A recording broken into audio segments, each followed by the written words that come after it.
நாளைக்கான வீடியோவில் என்ன நடக்குன்னு பார்க்குறதுக்கு முன்னாடி நம்ம சேனலை லைக் அண்ட் சப்ஸ்கிரைப் பண்ணிவிட்டு சப்போர்ட் பண்ணுங்கள். எபிசோடு வந்துட்டு நல்லாவே இருக்குது. ஸோ வீடியோவை ஸ்கிப் பண்ணாமல் கடைசி வரைக்கும் பாருங்கள். ஃபஸ்ட்டு சீனில் வந்துட்டு தீபாவோட அப்பாவும் கார்த்தி பேசிகிட்டு இருக்கார் இல்லையா, அந்த சீன் தான் காமிச்சிட்ருக்காங்க.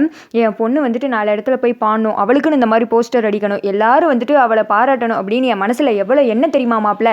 ஒரு அப்பாவாக இருந்து நிறைவேற்ற முடியாத ஒரு கணவராக இருந்து நீங்கள் வந்துட்டு நிறைவேற்றிட்டீங்க. எனக்கு ரொம்ப சந்தோஷமாக இருக்குது. இப்போ இந்த நேரத்தில் உயிர் போனால் கூட நான் வந்துட்டு சந்தோஷமாக போயிடுவேன் அப்படின்னு சொல்ல, என்ன சார் இது, நீங்கள் வந்துட்டு நான் சந்தோஷப்படுவீங்கன்னு சொல்லிட்டு இந்த விஷயத்தை உங்ககிட்ட சொன்னால் நீங்கள் என்னை சங்கடப்படுத்திக்கிட்டு இருக்கீங்க அப்படின்னு சொல்ல, இல்லை மாப்பிள்ள, அவள் வந்துட்டு ரொம்ப கஷ்டப்பட்டுட்டா, இருட்டில் இருந்து பாடினவளுக்கு நீங்கள் தான் மாப்பிள்ள வெளிச்சத்தை கொடுத்துருக்கீங்க, இல்லை நீங்கள் ஒரு வழியை பாடகி ஆக்கிட்டீங்க அப்படின்னு சொல்லிட்டு ரொம்ப சந்தோஷப்பட, சார் நீங்கள் அங்கேருந்து சந்தோஷப்பட்டால் மட்டும் போதாது, இங்கே வந்து தீபா பாடுறத ஸ்டேஜில் பாடுறாங்கள அதை பார்த்து சந்தோஷப்படணும் அப்படின்னு சொல்ல, மாப்பிள்ள என்ன இப்படி சொல்லிட்டீங்க, முதல் வரிசையில் உட்காந்து கைதட்டி நாங்கள பெருமைப்பட போகிறோம் அப்படின்னு சொல்லிட்டு அந்த ஒட்டி இருக்கிற போஸ்ட்டை பார்த்து சந்தோஷப்பட்டுட்டு அவங்க அப்பா வந்துட்டு இந்த சந்தோஷத்தை நான் வந்துட்டு கொண்டாடணும் அப்படின்னு சொல்லிட்டு வீட்டுக்குள்ளே போக அவங்க அம்மா அந்த போஸ்டருக்கு திஷ்டியெல்லாம் சுற்றி போடுறாங்க. அப்புறம் எல்லோரும் போனால் அவர் வந்துட்டு பிபி எடுத்து நாதஸ்வர ஊதி அவரோட சந்தோஷத்தை வெளிப்படுத்திட்டு இருக்காரு.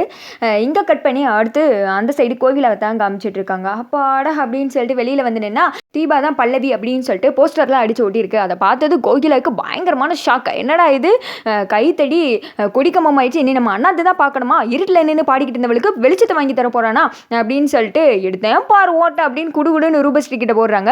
ரூபஸ்ரீ மொபைல் நோண்டிக்கிட்டு இருக்கா. அதை குட்ரி அப்படின்னு சொல்ல, என்ன பாட்டி அப்படின்னு கேட்க, ஆமாம் நீங்கள் நல்லா உட்காந்து மொபைல் நோண்டு அங்கே வந்து பாரு அப்படின்னு சொல்லிட்டு ரூபஸ்ரீ கையோட கூட்டு வந்து பார்த்தா ரூபஸ்ரீ ஷாக் ஆயிடுறாங்க.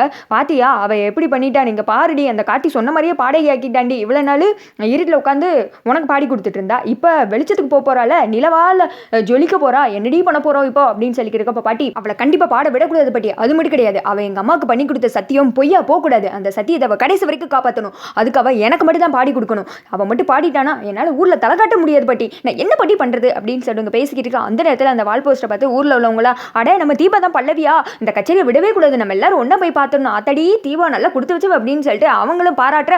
அதெல்லாம் கேட்டது உங்களுக்கு கடுகடுப்பு ஆயிடுது. பாட்டி என்ன செஞ்சாது, கண்டிப்பாக அதை தடுத்து நிறுத்தணும் பாட்டி, உடனே வந்துட்டு ஒரு பிளான் பண்ணுற இரு, அந்த குடும்பத்துக்கிட்ட நம்ம போய் காசு கேட்போம், அதுக்குண்டான வேலையை பார்ப்பவா அப்படின்னு சொல்லிட்டு விறுவிறுன்னு போய் அந்த போஸ்டர்லாம் கிழிச்சு எரிஞ்சு காலில் ஓட்டு மிதிக்கிறாங்க. யாரும் பார்க்கலவா ஓடிடுவோம் அப்படின்னு சொல்லிட்டு அடுத்த சீனில் போலீஸை கூப்பிட்டு ரூபஸ்ரீயும் அவங்க பாட்டியும் தர்மலிங்க வீட்டுக்கு போகிறாங்க.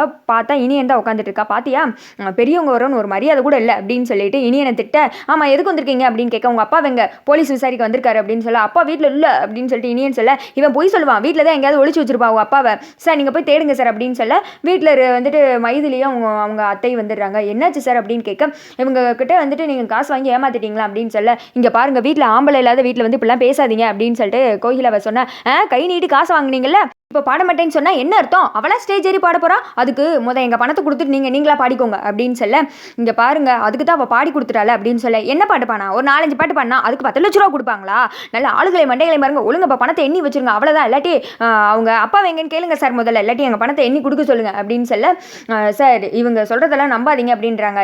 இங்கே பாரு நான் உண்மையை தான் சொல்கிறேன், எனக்கு மட்டும் பணத்தை கொடுக்கலன்னா தீபா பாட விட மாட்டேன் அப்படின்னு சொல்ல, இனியன் சொல்கிறேன், எங்கள் அக்கா பாட விடாமல் அக்கா இப்படிலாம் திட்டம் போடுறீங்களா, கண்டிப்பாக எங்கள் அக்காவை எங்கள் மாமா பாடகி ஆக்கிடுவார் அப்படின்னு சொல்லிக்கிட்டு இருக்கா. அந்த இடத்துக்கு வந்துட்டு தர்மலிங்க வர்றாரு. என்ன சார் அப்படின்னு கேட்க, இவங்க கிட்ட காசு வாங்கிட்டு நீங்கள் ஏமாத்திருக்கீங்களா, 10 லட்ச ரூபாய் கொடுங்க அப்படின்னு சொல்ல, இருந்தால் தானே கொடுப்பாங்க, ஒழுங்கா கொடுங்க இல்லைன்னா தீபா கண்டிப்பாக பாட மாட்டேன் அப்படின்னு சொல்ல, ஒரு நிமிஷம் சார் அப்படின்னு சொல்லிட்டு ரூமுக்குள்ள போய் 10 லட்ச ரூபாய் எடுத்து கொடுத்துட்றாரு. இதானே நீங்கள் கேட்ட பணம் வச்சுக்கோங்க அப்படின்னு சொல்ல, அவங்க 2 பேரும் ஷாக் ஆகி போய் நிற்கிறாங்க.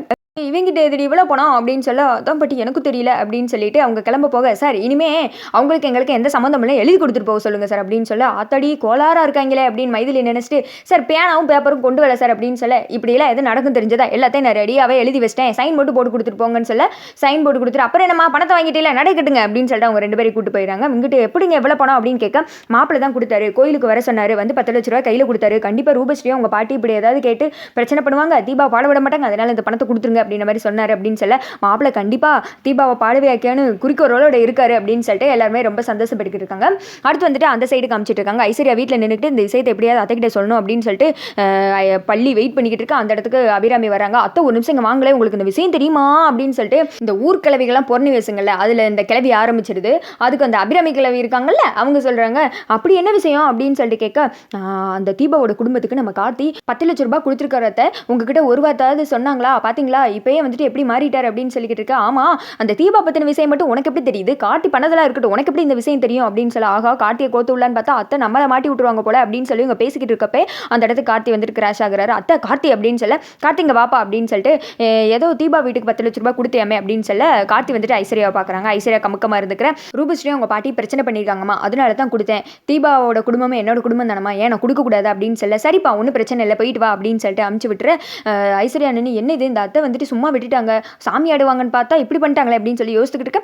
அபிராமி அந்த ஜோசியை சொல்லியிருப்பாங்க இல்லையா, அவங்க பையனுக்கும் உங்களுக்கும் கருத்து வேறுபாடுலாம் வரும், அதெல்லாம் யோசித்து பார்த்துட்டு அமைதியாகிறாங்க. இங்கே பாரு ஐஸ்வர்யா, இனிமேல் கார்த்தி விஷயத்தில் தலையிடாது, எப்போ பார்த்தாலும் அவனே நோண்டுவியா, அப்போ வேலையை பார்த்துட்டு அப்படின்னு சொல்லி திட்டிட்டு போயிடுறாங்க. அடுத்து வீட்டில் எல்லாருமே ஒன்றா உட்காந்து சாப்பிட்டுக்கிட்டு இருக்கா. அத்தை இன்னைக்கு எங்கள் அம்மா வராங்கன்னு சொன்னாங்க அப்படின்னு சொல்லி, எதுக்கு அப்படின்னு கேட்குறாங்க. தெரியலத்த அப்படின்னு சொல்லி, நீ கேட்கலையா அப்படின்ற மாதிரி பேசிக்கிட்டு திடீர்னு வந்துட்டு வாமிட் வந்தது ஐஸ்வர்யாவுக்கு. போய் வாமிட் எடுத்து மயக்கம் போட்டு விழுந்துடுறாங்க. டாக்டர் கால் பண்ணி வர வச்சு செக் பண்ணி பார்க்குறாங்க. டாக்டர் எதுவும் ஹாஸ்பிட்டல் கூட்டு போகணுமா அப்படின்னு சொல்ல, அதெல்லாம் ஒன்றும் இல்லை அருண், நீங்கள் அப்பாவாக போகிறீங்க அப்படின்னு சொல்ல, அருண் வந்துட்டு ஹூவான்னு சந்தோஷப்படுறாரு. கார்த்தியோட அப்பா கங்க்ராச்சுலேஷன்டா அப்படின்னு சொல்ல, தேங்க்ஸ்பா அப்படின்ற மாதிரி எல்லாரும் சந்தோஷமாக இருக்காங்க. அடுத்து வந்துட்டு ஐஸ்வர்யா மயக்கத்தில் இருக்க, தண்ணி தெளித்து எழுப்புற மாதிரி காற்றெல்லாம் விசிறிட்டு இருக்காங்க. அது ஒரு ஆளுன்னு அதுக்கு சேவை வேறு. அதோட பார்த்தீங்கன்னா இந்த வீடியோ வந்துட்டு முடிஞ்சிருது.